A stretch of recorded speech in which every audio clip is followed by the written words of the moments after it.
कनुप्रिया। कनुप्रिया एक खंड काव्य है, धर्मवीर भारती का लिखा हुआ। इसमें चित्रण है राधा के अंतर्मन का, अंतर्मन की कोमलतम भावनाओं का। पिछले अंक में हमने शुरू किया था कनुप्रिया का चौथा भाग, इतिहास। इतिहास से पहले जहां राधा के मन के प्रश्न हैं, एक उहापोह है, असमंजस है, संशय नहीं है, एक तरह का आदिम भय है। वहीं जब हम चौथे भाग इतिहास पर पहुंचते हैं, यहाँ चित्रण है कि कृष्ण महाभारत के लिए निकल रहे हैं, कुरुक्षेत्र के लिए प्रस्थान कर रहे हैं, और उस समय राधा के अंतर्मन में किस तरह की भावनाएं उमड़ती हैं, क्या नए प्रश्न उठते हैं, और वहाँ वो याद करती हैं पुरानी बातों को। जैसे इस भाग में एक कविता है, अमंगल छाया। अमंगल छाया की शुरुआत होती है, अगर आपने कनुप्रिया का पहला भाग पढ़ा है, पूर्व राग और पूर्व राग का तीसरा गीत। वहां पर चित्रण किया था कदम के पेड़ का, और आज उसी कदम के पेड़ के नीचे राधा फिर से खड़ी हैं, सोच रही हैं। तो पहले सुनते हैं कि राधा ने पूर्व राग के तीसरे गीत में क्या कहा था। घाट से लौटते हुए, घाट से लौटते हुए तीसरे पहर की अलसाई वेला में, घाट से लौटते हुए तीसरे पहर की अलसाई वेला में मैंने अक्सर तुम्हें कदम के नीचे चुपचाप ध्यानमग्न खड़े पाया। मैंने कोई अज्ञात वन देवता समझ कितनी बार तुम्हें प्रणाम कर सिर झुकाया। मैंने कोई अज्ञात वन देवता समझ कितनी बार तुम्हें प्रणाम कर सिर झुकाया। पर तुम खड़े रहे, पर तुम खड़े रहे, अडिग, निर्लिप्त, वीतराग, निश्चल। तुमने कभी उसे स्वीकारा ही नहीं, तुमने कभी उसे स्वीकारा ही नहीं। पर मुझे क्या मालूम था, पर मुझे क्या मालूम था कि तुम केवल निश्चल खड़े नहीं रहे। तुम्हें वह प्रणाम की मुद्रा और हाथों की गति इस तरह भा गई कि तुम मेरे एक एक अंग की एक एक गति को पूरी तरह बांध लोगे। संपूर्ण के लोभी, संपूर्ण के लोभी कृष्ण। अब जब कृष्ण कुरुक्षेत्र की तरफ प्रस्थान कर रहे हैं, राधा एक बार फिर उसी जगह गई हैं। ये बात धर्मवीर भारती लिखते हैं इस कविता में, जिसका शीर्षक है अमंगल छाया। घाट से आते हुए, घाट से आते हुए कदम्ब के नीचे खड़े कनु को ध्यान मग्न देवता समझ प्रणाम करने जिस राह से तू लौटती थी बावरी, आज उस राह से ना लौट, आज उस राह से ना लौट। उजड़े हुए कुंज, रौंदी हुई लताएं, आकाश पर छाई हुई धूल, क्या तुझे यह नहीं बता रही कि आज उस राह से कृष्ण की 18 अक्षौहिणी सेनाएं युद्ध में भाग लेने जा रही हैं। उजड़े हुए कुंज, रौंदी हुई लताएं, आकाश पर छाई हुई धूल, क्या तुझे यह नहीं बता रही कि आज उस राह से कृष्ण की 18 अक्षौहिणी सेनाएं युद्ध में भाग लेने जा रही हैं। आज उस पथ से अलग हटकर खड़ी हो, आज उस पथ से अलग हटकर खड़ी हो बावरी। लता कुंज की ओट छिपा ले अपने आहत प्यार को, लता कुंज की ओट छिपा ले अपने आहत प्यार को। आज इस गांव से द्वारका की युद्धोन्मत्त सेनाएं गुजर रही हैं, आज इस गांव से द्वारका की युद्धोन्मत्त सेनाएं गुजर रही हैं। मान लिया कि कनु तेरा सर्वाधिक अपना है, मान लिया कि तू उसकी रोम रोम परिचित है, मान लिया कि ये अगणित सैनिक एक एक उसके हैं, पर जान रख कि ये तुझे बिल्कुल नहीं जानते, पर जान रख ये तुझे बिल्कुल नहीं जानते। पथ से हट जा बावरी। यहां कविता कहती है कि जहां कभी राधा कृष्ण का प्रणय हुआ था, उन्हीं रास्तों से आज महाभारत के लिए कुरुक्षेत्र की तरफ सेनाएं जा रही हैं। मान लिया कि कनु तेरा सर्वाधिक अपना है, मान लिया कि कनु तेरा सर्वाधिक अपना है, मान लिया कि तू उसकी रोम रोम परिचित है, मान लिया कि ये अगणित सैनिक एक एक उसके हैं, पर जान रख ये तुझे बिल्कुल नहीं जानते, इसलिए पथ से हट जा बावरी। यह आम्र वृक्ष की डाल उनकी विशेष प्रिय थी, यह आम्र वृक्ष की डाल उनकी विशेष प्रिय थी। तेरे ना आने पर सारी शाम इस पर टिक, उन्होंने वंशी में बार बार तेरा नाम भरकर तुझे टेरा था। यह आम्र वृक्ष की डाल उनकी विशेष प्रिय थी, तेरे ना आने पर सारी शाम इस पर टिक, उन्होंने वंशी में बार बार तेरा नाम भरकर तुझे टेरा था। आज यह आम की डाल सदा सदा के लिए काट दी जाएगी, आज यह आम की डाल सदा सदा के लिए काट दी जाएगी, क्योंकि कृष्ण के सेनापतियों के वायु वेगगामी रथों की गगनचुंबी ध्वजाओं में यह नीची डाल अटकती है। आज यह आम की डाल सदा सदा के लिए काट दी जाएगी, क्योंकि कृष्ण के सेनापतियों के वायु वेगगामी रथों की गगनचुंबी ध्वजाओं में यह नीची डाल अटकती है। और यह पथ के किनारे खड़ा, और यह पथ के किनारे खड़ा छायादार पावन अशोक वृक्ष आज खंड खंड हो जाएगा तो क्या? यदि ग्रामवासी सेनाओं के स्वागत में तोरण नहीं सजाते तो क्या सारा ग्राम नहीं उजाड़ दिया जाएगा?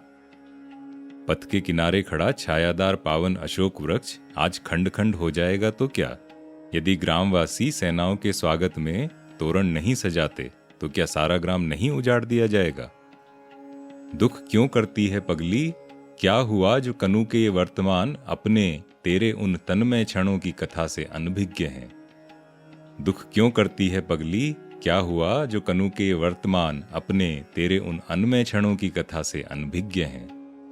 यहाँ कहा है कि कृष्ण का जो ये वर्तमान है, ये उस भूतकाल से अनजाना है जहाँ राधा कृष्ण का प्रणय हुआ था। उदास क्यों होती है नासमझ, उदास क्यों होती है नासमझ कि इस भीड़ भाड़ में तू और तेरा प्यार नितांत अपरिचित छूट गए हैं। उदास क्यों होती है नासमझ। गर्व कर बावरी, गर्व कर बावरी, कौन है जिसके महान प्रिय की 18 अक्षोहिणी सेनाएं हों। यहां राधा स्वयं से कहती हैं कि मुझे तो गर्व होना चाहिए, कृष्ण इतने महान हैं कि उनकी 18 अक्षोहिणी सेनाएं हैं। गर्व कर बावरी, कौन है जिसके महान प्रिय की 18 अक्षोहिणी सेनाएं हों।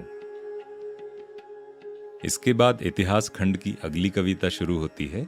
एक प्रश्न। यहां राधा कृष्ण को याद दिलाती हैं,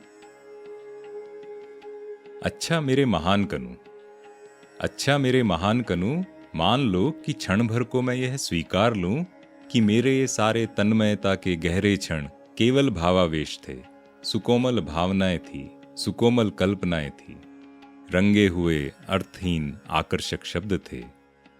मान लो कि क्षण भर को मैं यह स्वीकार लूं कि मेरे सारे तन्मयता के गहरे क्षण केवल भावावेश थे, सुकोमल कल्पनाएं थी, रंगे हुए अर्थहीन आकर्षक शब्द थे।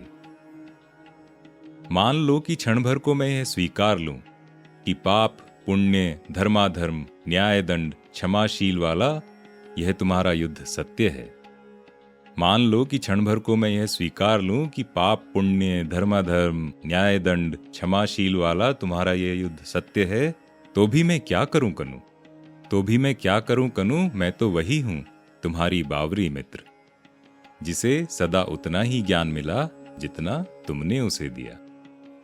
मैं क्या करूं कनु, मैं तो वही हूं तुम्हारी बावरी मित्र, जिसे सदा उतना ही ज्ञान मिला जितना तुमने दिया।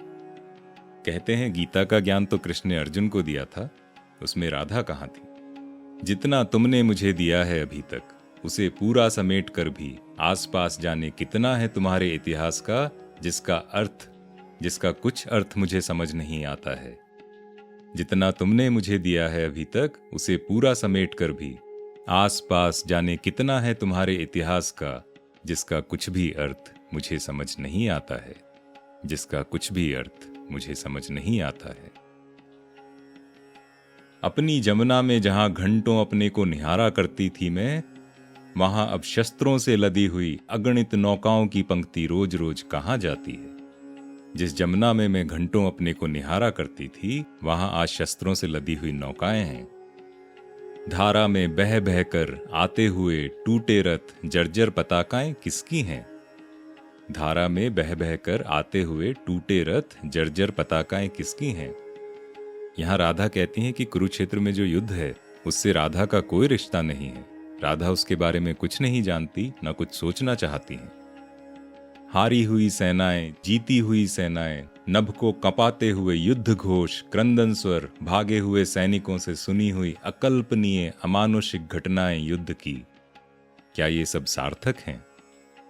हारी हुई सेनाएं, जीती हुई सेनाएं, नभ को कपाते हुए युद्ध घोष, क्रंदन स्वर, भागे हुए सैनिकों से सुनी हुई अकल्पनीय अमानुषिक घटनाएं युद्ध की, क्या ये सब सार्थक हैं? चारों दिशाओं से उत्तर को उड़ उड़ जाते हुए गृद्धों को क्या तुम बुलाते हो? चारों दिशाओं से उत्तर को उड़ उड़ कर जाते हुए गृद्धों को क्या तुम बुलाते हो, जैसे बुलाते थे भटकी हुई गायों को? यहाँ राधा कहती हैं कि युद्ध से जो गिद्ध उठकर आते हैं, उड़कर आते हैं, क्या तुम उनको भी वैसे ही प्रेम से बुलाते हो जैसे वृंदावन में गायों को बुलाते थे? कितनी नाजुक सी, सहज सी, कितनी सुंदर सी, किंतु कितनी गहरी बात है। जितनी समझ तुमने अब तक पाई है कनु, उतनी बटोर कर भी कितना कुछ है जिसका कोई भी अर्थ मुझे समझ नहीं आता है। अर्जुन की तरह कभी मुझे भी समझा दो, सार्थकता है क्या बंधु? जितनी समझ तुमसे अब तक पाई है कनु, उतनी बटोर कर भी कितना कुछ है जिसका कोई भी अर्थ मुझे समझ नहीं आता है। अर्जुन की तरह कभी मुझे भी समझा दो, सार्थकता है क्या बंधु? मान लो कि मेरी तन्मयता के गहरे क्षण रंगे हुए अर्थहीन आकर्षक शब्द थे, तो सार्थक फिर क्या है कनु? राधा कहती हैं कि अगर हमारा प्रणय सार्थक नहीं था, तो उसके अलावा और क्या सार्थक है इस दुनिया में? मान लो कि मेरी तन्मयता के गहरे क्षण रंगे हुए अर्थहीन आकर्षक शब्द थे, तो सार्थक फिर क्या है कनु? तो सार्थक फिर क्या है कनु? जहां ये कविता समाप्त होती है, वहां से अगली कविता शुरू होती है। जैसे राधा ने यहां कहा कि शब्द अर्थहीन थे तो सार्थक क्या है, उसी बात पर अगली कविता में और गहराई से विचार किया है। इस कविता का शीर्षक है शब्द अर्थहीन। पर इस सार्थकता को तुम मुझे कैसे समझाओगे कनु? पर इस सार्थकता को तुम मुझे कैसे समझाओगे कनु? शब्द शब्द शब्द मेरे लिए सब अर्थहीन हैं। यदि वे मेरे पास बैठकर मेरे रूखे कुंतलों में उंगलियां उलझाए हुए तुम्हारे कांपते अधरों से नहीं निकलते। मेरे लिए सब अर्थहीन हैं यदि वे मेरे पास बैठकर मेरे रूखे कुंतलों में उंगलियां उलझाए हुए तुम्हारे कांपते अधरों से नहीं निकलते। राधा कहती हैं कि वो शब्द अर्थहीन हैं अगर वो हमारे प्रणय में नहीं है, अगर वो कृष्ण के अधरों से नहीं निकले। शब्द शब्द शब्द, कर्म, स्वधर्म, निर्णय, दायित्व, मैंने भी गली गली सुने हैं ये शब्द। अर्जुन ने इनमें चाहे कुछ भी पाया हो, मैं इन्हें सुनकर कुछ भी नहीं पाती प्रिय। कर्म, स्वधर्म, निर्णय, दायित्व, अर्जुन ने इनमें चाहे कुछ भी पाया हो, मैं इन्हें सुनकर कुछ भी नहीं पाती प्रिय। केवल राह में ठिठक कर, केवल राह में ठिठक कर तुम्हारे उन अधरों की कल्पना करती हूं जिनसे तुमने ये शब्द पहली बार कहे होंगे, जिनसे तुमने ये शब्द पहली बार कहे होंगे। केवल राह में ठिठक कर तुम्हारे उन अधरों की कल्पना करती हूं जिनसे तुमने ये शब्द पहली बार कहे होंगे। तुम्हारा सांवरा लहराता हुआ जिस्म, तुम्हारी किंचित मुड़ी हुई शंख ग्रीवा, तुम्हारी उठी हुई चंदन बाहें, तुम्हारी अपने में डूबी हुई अधखुली दृष्टि, धीरे धीरे हिलते हुए तुम्हारे जादू भरे होठ। तुम्हारे उन अधरों की कल्पना करती हूं जिनसे तुमने ये शब्द पहली बार कहे होंगे। तुम्हारा सांवरा लहराता हुआ जिस्म, तुम्हारी किंचित मुड़ी हुई शंख ग्रीवा, तुम्हारी उठी हुई चंदन बाहें, तुम्हारी अपने में डूबी हुई अधखुली दृष्टि, धीरे धीरे हिलते हुए तुम्हारे जादू भरे होठ। मैं कल्पना करती हूं कि अर्जुन की जगह मैं हूं और मेरे मन में मोह उत्पन्न हो गया है और मैं नहीं जानती कि युद्ध कौन सा है और मैं किसके पक्ष में हूं और समस्या क्या है और लड़ाई किस बात की है। मैं कल्पना करती हूं कि अर्जुन की जगह मैं हूं और मेरे मन में मोह उत्पन्न हो गया है और मैं नहीं जानती कि युद्ध कौन सा है और मैं किसके पक्ष में हूं, समस्या क्या है, लड़ाई किस बात की है, किंतु मेरे मन में मोह उत्पन्न हो गया है। क्योंकि तुम्हारे द्वारा समझाया जाना मुझे बहुत अच्छा लगता है। तुम्हारे द्वारा समझाया जाना मुझे बहुत अच्छा लगता है और सेनाएं स्तब्ध खड़ी हैं इतिहास स्थगित हो गया है और तुम मुझे समझा रहे हो। और सेनाएं स्तब्ध खड़ी हैं और इतिहास स्थगित हो गया है और तुम मुझे समझा रहे हो। कर्म, स्वधर्म, निर्णय, दायित्व, शब्द शब्द शब्द मेरे लिए नितांत अर्थहीन है। मैं इन सब के परे अपलक तुम्हें देख रही हूं। राधा कहती हैं, कृष्ण तुम्हारे शब्दों का मेरे लिए कोई अर्थ नहीं है, क्योंकि मैं तो केवल तुम्हें देख रही हूं। तुम्हारे शब्द मेरे लिए नितांत अर्थहीन है। मैं इन सब के परे अपलक, बिना पलक झपकाए तुम्हें देख रही हूं। हर शब्द को अंजुरी बनाकर बूंद बूंद तुम्हें पी रही हूं। और तुम्हारा तेज मेरे जिस्म के एक एक मूर्छित संवेदन को धधका रहा है। हर शब्द को अंजुरी बनाकर बूंद बूंद तुम्हें पी रही हूं और तुम्हारा तेज मेरे जिस्म के एक एक मूर्छित संवेदन को धधका रहा है। और तुम्हारे जादू भरे होठों से रजनीगंधा के फूलों की तरह टप टप शब्द झर रहे हैं, एक के बाद एक, एक के बाद एक। तुम्हारे होठों से रजनीगंधा के फूलों की तरह शब्द झर रहे हैं, टप टप, एक के बाद एक। कर्म, स्वधर्म, निर्णय, दायित्व मुझ तक आते आते सब बदल गए हैं। राधा कहती हैं कि कृष्ण तुम्हारे सारे बड़े बड़े शब्द मुझ तक आते आते सब बदल जाते हैं। और कैसे बदल जाते हैं वो सुनिए।